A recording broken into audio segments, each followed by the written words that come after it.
in 1997, Rolling Stone magazine wrote an article about me, calling me the #1 party animal in the country at the #1 school. At the #1 school. So what meant to happen was they were meaning to write an article about Florida State. Yeah. And when they got there, they needed a chaperone, someone to take them around. They found me. They just called up a bunch of people. Everyone was like, "You should hang out with this guy, Bert. He's been here 7 years. He knows everyone." So they come, they party. Lifer. Yeah, I was. I just didn't know what I wanted to do, and I was like, I don't need to leave. Yeah. I can just get another minor. I just keep going.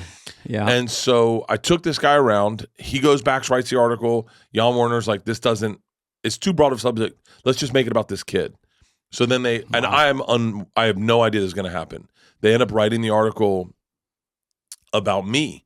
I remember getting it, and Beck was on the cover, and I remember thinking it was me for a second. Yeah, and I was like, gross. I look great. And then I opened it, and it's like a big centerfold of me in a fountain. And the opening line was like, it's taken Bert Kreischer 6.5 years to become the man he is today, the #1 partier at the #1 party school in the nation. And it changed my your life. Overnight. This is before fame was like a thing. Yeah. Like where everyone could get it.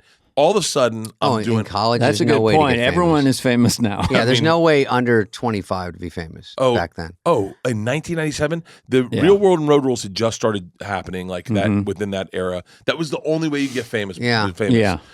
This comes out. I do morning call-ins all morning long. They just get my number, call my room, my house. Oprah's people reached out, wanted to have me and my parents on. I did just all these huge The things. subject was what went wrong. Yeah, I think so. Well, I remember Bert Kreischer, people. I was an open book. I was like this kid who partied, and if you want to talk to me, I would be like, off the record? And they're like, yeah, sure, off the record, kid. No. And so I spilled everything, and then this radio station gave me an opportunity to stand up. They were setting me up to fail. Now you guys will both know this.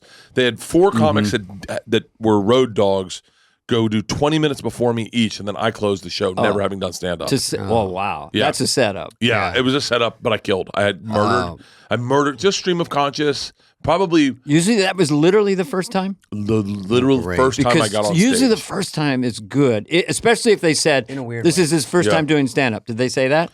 I think it was implied. I think everyone knew because a lot of the people. I was also pretty famous at the school, so like everyone that showed up knew who I was. Sort of was a But trick. still, Yeah, a that's little bit. coming, It's like Eddie Murphy getting on stage and everyone's like, "Oh shit!" And no, that's not Why? the same. But I got offered Bert, a morning yes, show. That's amazing. I got offered their morning show from that thing. Oh wow, Yeah. to be like Zuko. I was going to be third mic. I was going to be third mic for like a couple months, and then I'd take over the show. You ever do a? Wow. I'm going to interrupt you. Do you ever do a phoner for a radio station? They go, hold please. All right, when we come back, you're going to be on with Zippy, Cuckoo, a bird, a parakeet, a robot, and Jim Jim. He's going to be in the helicopter. All right, you're on. And I go, what's this? It's the Zoo Crew. Go, Oh, go. wow. And I'm like, who am I talking to? They've Wait. had caffeine for 3 hours. Yeah, and they're like, it's Tommy and the Bull. It's Yeah. usually a guy and an animal.